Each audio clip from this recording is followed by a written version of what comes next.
Le dernier livre de la Bible nous donne un aperçu du paradis où nous voyons une table et un banquet. Puis l'ange me dit « Écris, heureux ceux qui sont invités au festin des noces de l'agneau. » Apocalypse chapitre 19, verset 9. Que promet cette vision du paradis? Eh bien, un festin nous assure que nous serons nourris, que nous n'aurons jamais faim, que nous ne manquerons jamais de rien. Il promet également la convivialité et les retrouvailles. Dans de nombreux foyers, la table à manger est le cœur de la maison. C'est là que les gens se rassemblent. La table du paradis nous réunira également. Tout, ce qui nous sépare des autres en ce moment, la distance, les occupations, la langue, l'orgueil, la mort, tout cela aura disparu à la table de Dieu. Nous pourrons enfin porter un toast à une victoire complète sur le péché, la mort et tout ce qui nous sépare de Dieu et les uns des autres. Imaginez à quel point ce sera merveilleux. Imaginez un festin au-delà de vos rêves les plus fous, un banquet préparé par la main de Dieu lui-même, une table où toutes les larmes sont essuyées et où chaque cœur est rempli d'une joie et d'une gratitude éternelle. C'est le festin céleste, la célébration ultime qui attend ceux qui mettent leur foi en Jésus-Christ. Tout au long des pages de l'Écriture, nous apercevons des lueurs de cet événement glorieux, une promesse qui a inspiré et soutenu les croyants pendant des siècles.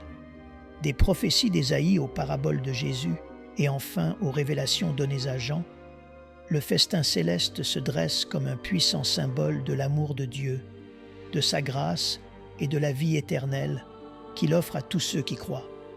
Explorons les profondeurs de cette promesse incroyable. Nous plongerons dans les fondements bibliques du festin céleste. En contemplant les tables du paradis, que nos cœurs soient remplis d'anticipation et que notre foi soit fortifiée, sachant qu'un jour nous participerons à cette glorieuse célébration en présence de notre Sauveur. Le festin céleste est un thème tissé dans la tapisserie des Écritures, des prophéties de l'Ancien Testament aux promesses du Nouveau Testament. Explorons quelques-uns des passages clés qui révèlent la beauté et la signification de ce banquet divin. Dans le livre d'Ésaïe, nous trouvons une puissante prophétie sur le festin céleste. Le chapitre 25, versets 6 à 8, dit « Sur cette montagne, l'Éternel des armées prépare pour tous les peuples un festin de mets succulents, un festin de vin vieux, de mets succulents pleins de moelle, de vin vieux clarifié. Et sur cette montagne, il anéantit le voile qui voile tous les peuples, la couverture qui couvre toutes les nations. Il anéantit la mort pour toujours. Le Seigneur, l'Éternel, essuie les larmes de tous les visages.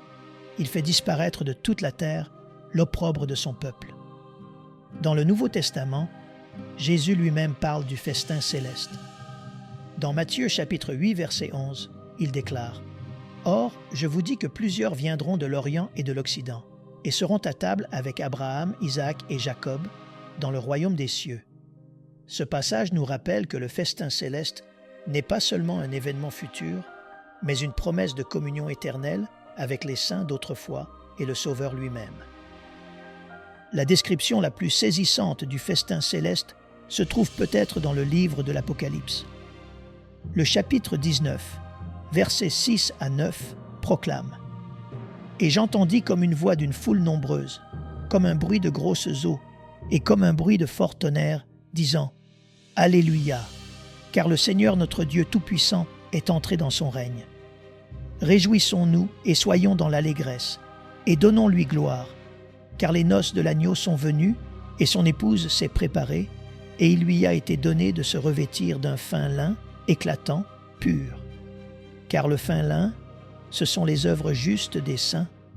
Et l'ange me dit, écris, heureux ceux qui sont appelés au festin des noces de l'agneau. » Le symbolisme de ce passage est riche et profond. Le festin céleste est décrit comme le repas de noces de l'agneau, le Christ étant l'époux et l'Église son épouse. Cette belle image représente l'union intime et éternelle entre Dieu et son peuple. Le fin lin porté par l'épouse symbolise la justice des saints de Dieu, rendue possible par l'œuvre salvatrice de Jésus-Christ. En réfléchissant à ces passages, nous constatons que le festin céleste n'est pas seulement une promesse de vie et de joie éternelle, mais aussi une célébration de l'unité du corps du Christ.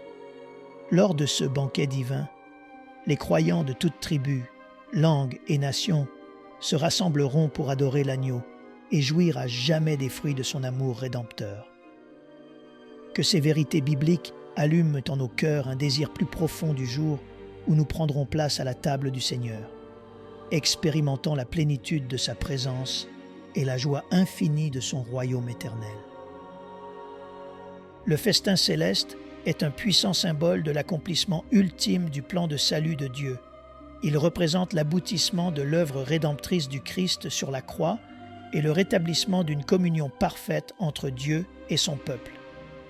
Lorsque nous prenons part à la Sainte Seine ici sur terre, nous nous rappelons cette réalité future et l'espérance que nous avons en Christ. Le concept du festin céleste est étroitement lié à la doctrine de la seconde venue du Christ. Tout comme le festin de noces dans la parabole des 10 vierges, Matthieu chapitre 25, versets 1 à 13, symbolise le retour de l'époux. Le retour du Christ inaugurera la célébration ultime, le festin des noces de l'agneau. Cet événement marque la fin des temps et le début de l'éternité avec notre Sauveur.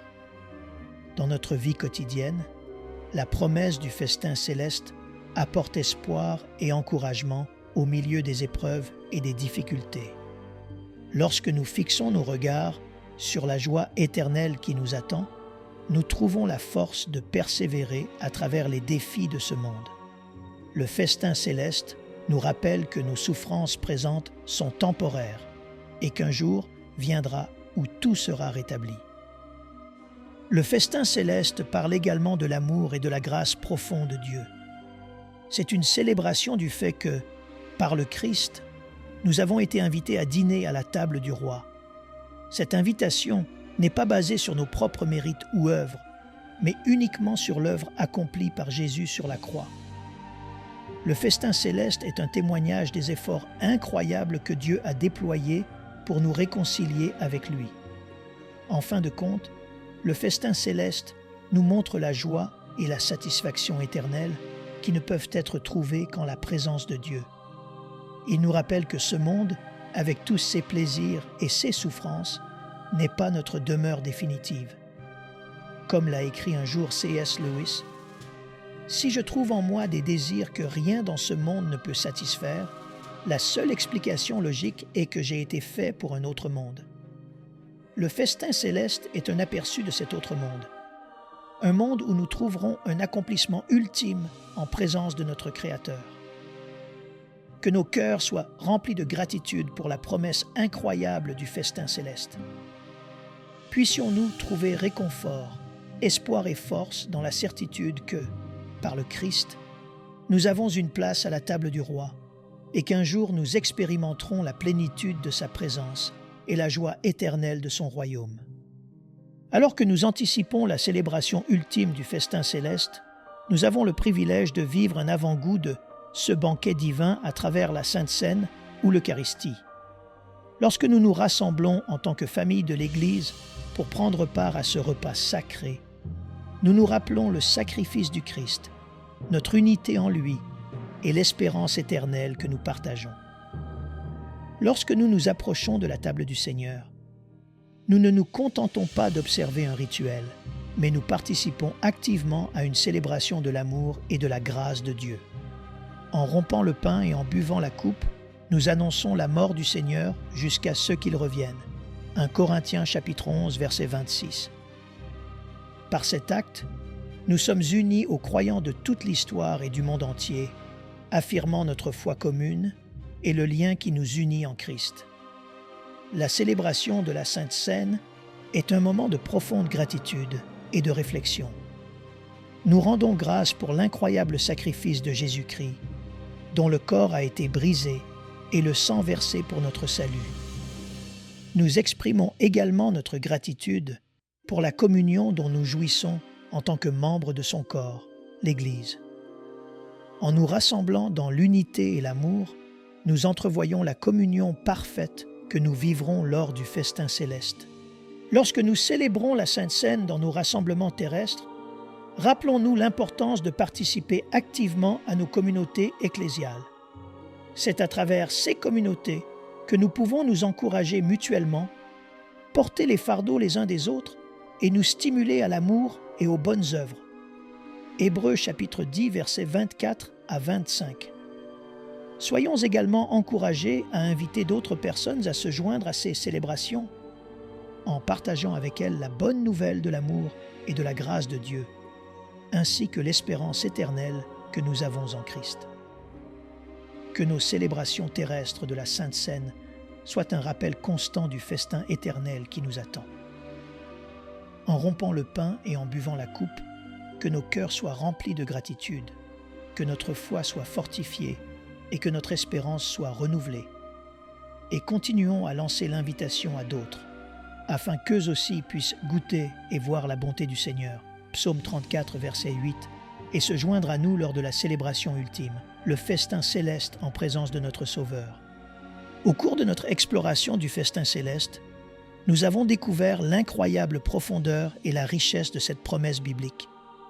Des prophéties d'Ésaïe aux paraboles de Jésus, en passant par les révélations données à Jean, nous avons vu comment ce banquet divin représente l'accomplissement ultime du plan de salut de Dieu et la joie éternelle qui attend ceux qui mettent leur foi en Christ. Nous avons appris que le festin céleste est une célébration de l'unité du corps du Christ, où les croyants de toutes les nations et de tous les horizons se rassembleront pour adorer l'agneau. Nous avons vu comment cette promesse apporte espoir et encouragement face aux défis de la vie, nous rappelant que nos souffrances présentes sont temporaires et qu'un jour viendra où tout sera rétabli.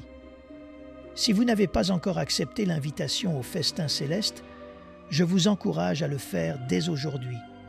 Le Seigneur Jésus-Christ vous a préparé une place à sa table et il est impatient de vous accueillir dans son royaume éternel. Si vous avez déjà accepté cette invitation, je vous invite à approfondir votre foi et votre confiance dans la promesse de Dieu.